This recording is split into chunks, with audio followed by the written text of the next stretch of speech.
Hello engineers, मैं engineer सोम विश्वास स्वागत करता हूं आपका आज के सेशन में। और आज के सेशन में कम्प्लीटली हम बात करने वाले हैं फॉर्मवर्क की चेकलिस्ट के बारे में। तो सबसे पहले हम जानेंगे फॉर्मवर्क को हम कितने पार्ट्स में डिवाइड कर सकते हैं। तो सबसे पहला तो फॉर्मवर्क का पार्ट होता है, वो होता है शटरिंग, सेंटरिंग और स्टेजिंग।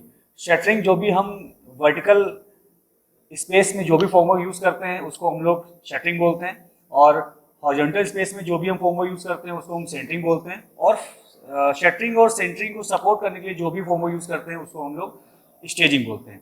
अब हम बात करते हैं उसी चेकलिस्ट की कि सेटरिंग कराते समय, फॉर्मवर्क कराते समय हमें किन किन बातों का ध्यान रखना है। कंप्लीटली आज के इस वीडियो में हम लोग बात करने वाले हैं।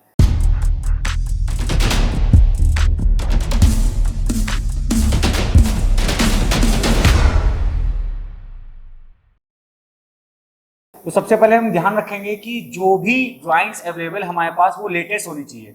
मतलब कि ऐसा ना हो कि हम पुरानी ड्राइंग को यूज करते हुए हम कंस्ट्रक्शन को करवा रहे हैं। इससे क्या होगा कि हो सकता है कि आर्किटेक्ट ने कोई नई ड्राइंग भेजी हो और उसमें कोई चेंज किया हो, और हम कोई पुरानी ड्राइंग लेके हम काम करवा रहे हैं, फिर बाद में हमें उसको रिकंस्ट्रक्ट कराना पड़े, उसको तोड़ना पड़े। तो हमेशा हमें ध्यान रखना पड़ेगा कि हम जो भी जिस भी ड्राइंग से कंस्ट्रक्शन करा रहे हैं या फॉर्मवर्क करवा रहे हैं वो हमारे पास उस चीज की लेटेस्ट ड्राइंग होनी चाहिए। नेक्स्ट हम लोग बात करते हैं कि हमारे पास शटरिंग मटेरियल की या फॉर्मवर्क मटेरियल की एडिक्वेट क्वांटिटी अवेलेबल होनी चाहिए। होता क्या है कि ड्राइंग की हेल्प से हम लोग निकालते हैं कि कितना शटरिंग मटेरियल हमारे पास अवेलेबल है और उसके हिसाब से हम उसको मंगवाते हैं। ऐसा ना हो कि काम करवाते वक्त या काम करवाने के समय हम लोग को ये पता चले कि अब हमें फिर से शटरिंग मटेरियल की रिक्वायरमेंट है। तो हमें क्या करना है, हमें शुरुआत में ही ये समय पे ध्यान रखना पड़ेगा कि हमारे पास जितना भी मटेरियल अवेलेबल है वो हमारे पास इनफ क्वांटिटी में होना चाहिए। इससे हमारी एफिशिएंसी पे फर्क पड़ेगा। अगर हमें दोबारा मटेरियल मंगाना पड़ा या हमें काम करते समय रुकना पड़ा तो इससे हमारे काम का भी डिले होगा और हमारी एफिशिएंसी में भी फर्क आ जाएगा। तो हमें ध्यान रखना पड़ेगा कि हमारे पास मटेरियल की अवेलेबिलिटी एफिशिएंट होनी चाहिए।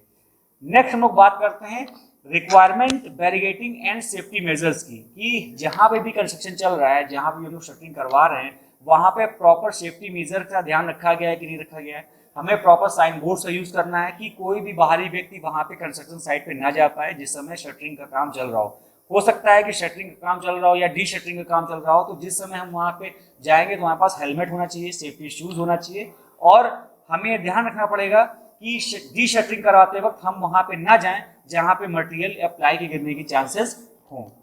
इसके बाद हम ध्यान रखेंगे कि are safety measures required for the neighbouring construction activities. हमारे कंस्ट्रक्शन साइट के बगल में हो सकता है कोई शॉप हो या कोई घर हो, तो हमें ध्यान रखना पड़ेगा कि हमारे कंस्ट्रक्शन कराने से उनकी एक्टिविटीज पे या उनके रहन सहन पे कोई फर्क नहीं पड़ना चाहिए। ऐसा नहीं होना चाहिए कि कोई कंस्ट्रक्शन मटेरियल उठ के गिर के उनके घर में गिर जा रहा है या उनके घर में कोई दुर्घटना हो जा रही है आपके काम करने को लेकर। तो प्रॉपर हमें उससे उस चीज़ की परमिशन लेनी कि आपके घर के बगल में हम कंस्ट्रक्शन कराने जा रहे हैं, हम सारे सेफ्टी मेजर्स का ध्यान रखेंगे। इससे आपके चाल चलन में, आपके रहन सहन में कोई दिक्कत नहीं आनी पड़ेगी। आपको पूरा नेट का यूज़ करना है, सेफ्टी मेजर्स का यूज़ करना है कि आप प्रॉपर नेट लगा कर रखें, कोई भी प्लाई उनके घर में जाके ना गिरे, जिससे कि डिस्प्यूट पैदा हो सकता है और आपके कंस्ट्रक्शन में डिले हो सकता है, कंस्ट्रक्शन को रोका भी जा सकता है। इस तरह की चीज़ें आपको हमेशा ध्यान रखनी पड़ेगी, कंस्ट्रक्शन साइट पे ये सब चीज़ें ना हो। उसके बाद हम बात करेंगे has the shuttering material been properly clean before use. Ply होती है, बोर्ड होता है, उसको हमें प्रॉपरली साफ करना पड़ता है, उसमें ऑयल लगाना पड़ता है, जिससे हमें ये हम लोग श्योर कर पाए कि जो भी हम जब डी शटरिंग करेंगे तो हमारा एकदम प्लेन सरफेस निकलेगी। होता क्या है कि अगर हम ऑयलिंग नहीं करेंगे, उसको साफ नहीं करेंगे, उसके बाद उसको हम अगर डी शटरिंग करेंगे तो हो सकता है कि कंक्रीट का कुछ पार्ट आपकी प्लाई के साथ निकल के चला आएगा, क्योंकि ऑयलिंग क्या होता है, उसको आपका सेपरेट करता है कंक्रीट को और प्लाई को। उसके बाद हम बात करेंगे does the level of the slab and beam shuttering correspond to the levels given in the drawing. जो भी आपका लेवल है अकॉर्डिंग टू ड्राइंग चल रहा है कि नहीं। जैसे कि फ्लोर टू फ्लोर हाइट आपकी ड्राइंग में 3 मीटर दी है, तो क्या आपने जो शटरिंग लगाई है वो अकॉर्डिंग टू ड्राइंग लगाई है, अकॉर्डिंग टू ड्राइंग हाइट लगाई है। कभी कभी क्या होता है, उसको चेक करने के लिए हमें थ्रेडिंग करनी पड़ती है, और थ्रेडिंग करने के साथ साथ हमें प्रॉपर चेक करना पड़ता है कि शटरिंग का लेवल क्या है, स्लैब लेवल क्या है और हमारा बीम का लेवल क्या है। जैसा कि आप फिगर में देख रहे होंगे कि यहाँ पे थ्रेडिंग लगाई गई है और एक बंदा यहाँ पे आपको जो है वो चेक करके देख रहा है कि हमारी शटरिंग लेवल पे लगी कि नहीं लगी है। इससे क्या होगा, अगर हमारी शटरिंग लेवल पे नहीं लगी है तो हमारी फ्लोर हाइट में फर्क आ जाएगा, और फ्लोर हाइट में फर्क आ जाता है तो हो सकता है कि आपके वहाँ की जो भी डेवलपमेंट अथॉरिटीज होती हैं वो उस नक्शे को पास करने से ही मना कर सकती हैं अगर आपका फ्लोर टू फ्लोर हाइट सही से मैच नहीं कर रही। इसलिए हमारी बहुत बड़ी जिम्मेदारी बनती है कि हम सही तरीके से स्लैब लेवल को चेक करें और शटरिंग के लेवल को चेक करें। उसके हम बात करते हैं, has the shuttering been checked for proper fixing and sufficient support for concreting. Shuttering को सपोर्ट करते हैं हम लोग स्टेजिंग से और प्रॉप से। तो हमें ध्यान रखना पड़ेगा कि हमारे जो प्रॉप्स है, जो स्टेजिंग है, वो सही तरीके से वर्टिकली लगे हैं कि नहीं लगे। जैसे कि आप फिगर में देख रहे हैं तो ये टेपर में वो स्लांट लगे हैं, तो इसके गिरने के चांसेस और इसके टूटने के चांसेस बढ़ जाते हैं और हमारे शटरिंग फेलियर के भी चांसेस बढ़ जाते हैं। तो इस तरह की जो गलतियां साइड पे होती हैं वो हमें ध्यान रखना पड़ेगा कि ये सब सारी गलतियां साइड पे ना हो और प्रॉप्स एकदम स्ट्रेट और वर्टिकली लगे हो, 90 डिग्री पे लगे हो। ये हमें एकदम चेक करना पड़ेगा शटरिंग के होते समय। उसके बाद हम बात करेंगे, is the shuttering checked for vertically and horizontally alignment. हम लोग धागे से भी बीम का अलाइनमेंट चेक करेंगे, बीम हमारी सीधी है कि नहीं है। स्लैब को भी हम चेक करेंगे, जैसे कि हमने आपको बताया कि कॉलम जो भी हमारा लेवल ट्रांसफर करके उसके ऊपर लगाया गया होगा, हम थ्रेड को उसी हिसाब से बांध देंगे और उसको वर्टिकली चेक करेंगे कितना हाइट हमें मिल रहा है।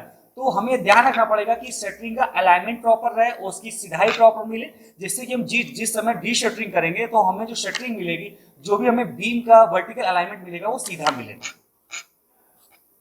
इसके बाद हम बात करेंगे, are the required tools available. जो भी शटरिंग को, सेंटरिंग को, स्टेजिंग को परफॉर्म करने के लिए जितने भी टूल्स की रिक्वायरमेंट है, जैसे कि आपके इस फिगर में दिए हुए हैं, ये सारे टूल्स वहां पे अवेलेबल हैं कि नहीं। टूल्स के नॉन अवेलेबिलिटी की वजह से हमारे कंस्ट्रक्शन में कोई भी किसी तरह का फॉल्ट नहीं आना चाहिए। हमें ये सिक्योर करना पड़ेगा कंस्ट्रक्शन होने से पहले। उसके हम बात करेंगे, are the required cutouts and shaft opening in place and checked for correct measurement. होता क्या है कि जब भी कभी हम लोग क्या करते हैं, स्लैब को कास्ट करते हैं तो वहां पे डक्ट छोड़ते हैं, शाफ्ट छोड़ते हैं, डक्ट छोड़ते हैं वेंटिलेशन के लिए, शाफ्ट छोड़ते हैं शाफ्ट छोड़ते हैं हम लोग प्लम्बिंग की लाइन के लिए। तो हमें ध्यान रखना पड़ेगा कि जो भी शाफ्ट छोड़िए तो शाफ्ट की ओपनिंग हमें कॉर्नर्स को, उसके डायगोनल को चेक करना पड़ेगा और उसकी लेंथ को भी मेजर करना पड़ेगा कि जो डायमेंशन हमारी ड्राइंग में दी है, क्या हमारे कटआउट्स और हमारे जितने भी शाफ्ट्स हैं क्या उसी ड्राइंग के अकॉर्डिंग छोड़े गए हैं। कभी कभी क्या होता है कि जो भी डेवलपमेंट अथॉरिटीज होती हैं वो आपके डायगोनल को, वो आपके कटआउट्स को चेक करती है कि जो भी आपने अपनी बिल्डिंग में ओपनिंग छोड़ी है वो सही छोड़ी कि नहीं छोड़ी। इसी हिसाब से वो आपकी बिल्डिंग को एनओसी देंगे। नेक्स्ट हम बात करते हैं कि is the brown tape in place and the oil properly applied. हमें प्रॉपर्ली ऑयल को अप्लाई करना पड़ेगा, उससे कवर्ड एरिया को ध्यान रखना पड़ेगा। जैसे 1 लीटर जो हमारा शटरिंग ऑयल लगता है, इसको वेस्ट ऑयल बोलते हैं, वो 35 से 45 स्क्वायर मीटर कवर एरिया को कवर करता है, जो कि आपको वुडन शटरिंग की बात कर रहा हूँ। तो हमें ये ध्यान रखना पड़ेगा कि जैसे उसे कवर्ड एरिया उसकी विस्कोसिटी पे भी डिपेंड करेगा कि इतना हमारा जो शटरिंग ऑयल है डेंस है, जितना गाढ़ा है उतना कम करेगा, जितना हल्का होगा उतना ज़्यादा एरिया कवर करेगा। इस तरह से चीज़ें होती हैं। और हमें प्रॉपर जो आपका ब्राउन टेप है उसको भी लगाना पड़ेगा ज्वाइंट पे। ज्वाइंट पे अगर ब्राउन टेप लगाओगे तो जो भी ज्वाइंट में जो धार आती है वो आपकी नहीं आएगी, तो इससे प्लास्टर करने में आपको सरफेस का अच्छे से अंदाजा मिल पाएगा और अच्छी तरीके से आप अच्छी सरफेस को, फिनिश सरफेस को अचीव कर पाएंगे। नेक्स्ट हम बात करते हैं, is the de-shuttering time as per specification and done in an orderly and safe manner।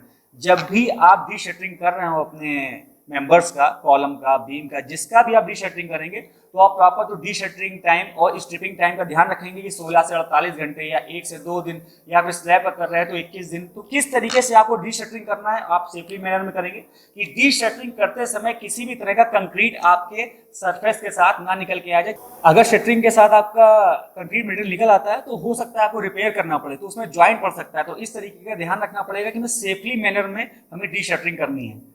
Next हम बात करते हैं, has the consultant inspected the form work before concreting. Concreting कराते वक्त आपको अपने क्लाइंट को चेक करवा देना है एक बार कि शटरिंग उनकी सही हुई है कि नहीं हुई। वो भी जो भी उसमें करेक्शन हो, जो भी रिक्वायरमेंट्स हो, जो भी कमी बेशी हो, वो आपको बता दिया जाए कि इस तरह की शटरिंग है और इसमें ये आपको कमी को दूर करना है। तो आपको क्लाइंट को पहले चेक कराना है कास्टिंग होने से पहले। अगर कास्टिंग करवा दी है और क्लाइंट को चेक नहीं कराया, उसके बाद गलतियां होती तो आपके पास पेनाल्टी लगाई जा सकती है, या फिर आपको बैड वर्क के ऊपर डाला जा सकता है, या फिर आपकी मान्यता भी रद्द की जा सकती है कॉन्ट्रैक्टरशिप की। तो इस तरह की चीजें आपको ध्यान रखना पड़ेगा कि आपको शटरिंग कराने से, आपको कास्टिंग कराने से पहले शटरिंग को आपको चेक कराना है अपने क्लाइंट से। तो ये था हमारा आज का वीडियो। जिसमें मैंने आपको शटरिंग की चेकलिस्ट के बारे में बताया। तो इसी तरह की वीडियो मैं आपके सामने लाता रहूंगा कि किस किस तरह से आपको मटेरियल की टेस्टिंग करनी है, या कैसे भी आपको अगर प्लास्टर हो रहा है, ब्रिक वर्क हो रहा है, तो कैसे आपको उसकी चेकलिस्ट को देखना है। तो ये सारे वीडियोस मैं आपके लिए लाता रहूंगा। तो मिलता हूँ नेक्स्ट वीडियो में, तब तक के लिए जय हिंद, जय भारत।